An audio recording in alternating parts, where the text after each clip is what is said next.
గౌరవ ఎస్పీ గారు, జిల్లా ఎస్పీ గారు, గౌరవ జేసీ గారు కూడా, గౌరవ జాయింట్ కలెక్టర్ గారు కూడా, ఆర్డీఓ గారు అందరూ కూడా ఇక్కడికి హాజరవటం జరిగింది.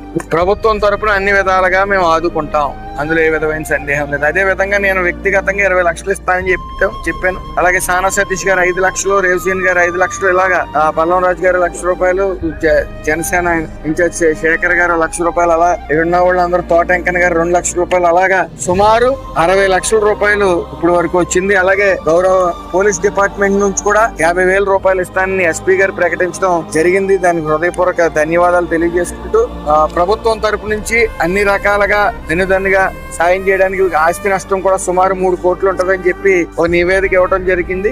ఆ ఫండ్ రావాల్సి ఉంది. మేడం గారు అతి త్వరలో ఆ ఫండ్ కూడా రిలీజ్ అయ్యేలాగా కృషి చేస్తానని చెప్పడం జరిగింది. ఎవరు హోప్ కోల్పోవద్దు, దయచేసి మేము ఉన్నాం, అది గమనించండి. మీకు ఎంతైతే నష్టపోయారో ఇంచుమించు 60 to 70% మేము పోగు చేసింది కానీ, గవర్నమెంట్ నుంచి వచ్చింది కానీ, దాతలు సహకరించింది కానీ మీకు ఇవ్వటం జరుగుతుంది. మీరు లేని కుటుంబం మొత్తానికి రోడ్డు మీద పడినట్టు అవుతుంది. ఆస్తులు పోతే సంపాదించుకోవచ్చు, ప్రాణం పోతే మళ్ళీ తిరిగి రాదు. మీ కుటుంబం నడి రోడ్డు మీద నిలబెట్టిన వాళ్ళు అవుతారని